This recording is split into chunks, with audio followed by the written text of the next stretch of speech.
Hi, I'm Cheryl Brunette, and today we're going to look at when and where you use selvage stitches when you're making a sweater.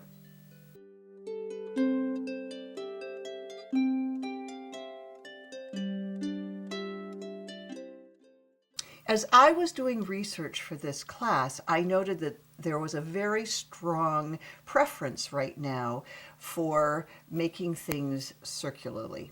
When I was writing Sweater 101, when I was teaching it in the mid 80s, and then I finally wrote the book in early 90s, the practice was much more to make things in pieces, so we had a lot more seams. Here's an example of something that was made in the round, and when you see the schematic for it, it usually gives you an indication that it is in the round, and you of course do not need selvage stitches because the selvage stitches go into the seams, so you don't need to add any extra width to take those up. Even cardigans, I found, are being made in the round from the front. This particular schematic comes from one that has a very wide band that you add later. So you don't need a selvage stitch here or here. And again, the sleeves are made in the round and you don't need a selvage stitch there. And very seldom do you need to add a selvage stitch at the bottom or the top, because when you pick things up, for example, around the neck edge, you're actually adding to that. You're not really subtracting much.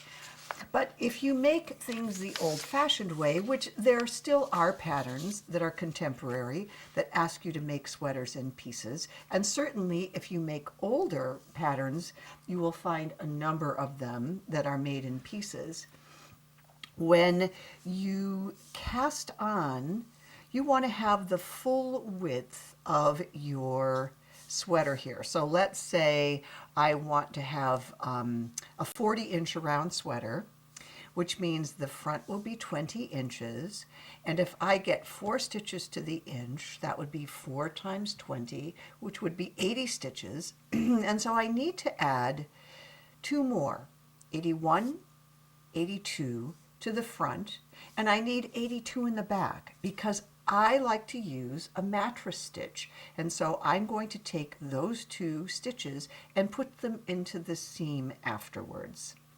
The rib here looks like it's really pulled in the contemporary style. This is more the style, again, from the 80s and earlier, although this is also a style that was used in the 40s sometimes. You will find now that things tend to be a little wider, so this is negotiable. This is not obviously proportional. This is just meant to be a place where you can write the number of stitches that you have. So I would have along here some selvage stitches. No extras down here. Would I have a selvage stitch here and a selvage stitch here? Yes, because I would want to put that into the seam. And in general, I would do my shaping 1 stitch in from that edge. I change my practice, but once you come up with a practice that works well for you so that you could get good looking seams, you should follow it. So you have 1 plain selvage edge stitch and then shaping on the 2 stitches inside that, sometimes even the 3rd and 4th stitch. And then there is an extra stitch along in here. If this is supposed to be, I don't know, let's say 14 inches wide, it would be 14 times 4, which in my head I'm not doing very quickly. That's 28 and 28 are right, 56. And so I would have actually 58 stitches up here. The same is true for making a sleeve in a separate piece that you're going to sew together. I would have a selvage stitch here and a selvage stitch here. And here, quite typically, I do not do my shaping on the edge, whether I'm going from top to bottom or bottom to top, because these shaping pieces, either the increases or the decreases, are quite a few rows apart, and I don't really want to sew up a bump here and a lump there. I want a nice straight selvage edge. Do you have extra ones here? Yes, along this decreased part I do. Whether or not you have 1 more row up here is entirely up to you.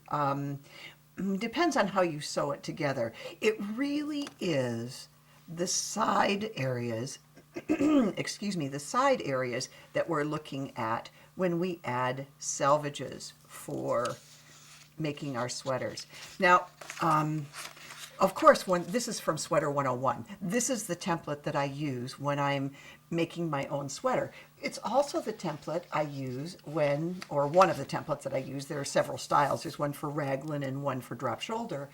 But I also use this template when I use a commercial pattern. I write my information from the commercial pattern onto this format because I don't want to know everybody's measurements and everybody's numbers for their sweaters. I just want to know mine. I want to know how wide this is supposed to be. I want to know how many stitches are going to go in there. And I found a lovely contemporary sweater pattern that I would have to adapt. It's in Interweave Spring of 2011, and it's this cover sweater. It's a lovely daffodilly cardigan, really nicely done. And when I looked at the schematic, I tested the schematic against the first size inside the parentheses. I went all the way through, and I found that even though it was made in pieces back and forth, there was not a selvage stitch included at either end. So if I were going to make this, if I were going to translate this, I would bring it over here, I would redo this line into a V-neck, and I would draw a line down the front. I would add one stitch at this edge of the back, one stitch at that edge of the back. I would also add, because the front is picked up and knit out, I would add a stitch there and a stitch there on the fronts, and on the left front the same thing. So there, as far as I could tell, there is no protocol per publication even of when to include the selvage stitches and when not. So therefore it becomes your responsibility if you're going to follow a commercial pattern, because there are some, I'm so impressed by some of the commercial patterns I'm seeing these days. Here it is. Look at these other pictures. Isn't that lovely? I'm so impressed by them, but I also want to check them because, you know, I've been around long enough to know, look at all those numbers.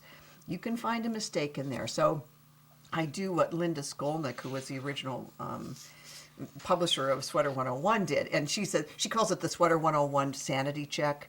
And so what you do is you check all the numbers, you put it on your own diagram for one size, and that way, if there is an error, and these people work very hard to have errors not happen, but believe me, look at all that stuff in there. That's hard to edit, and they put it out fairly frequently.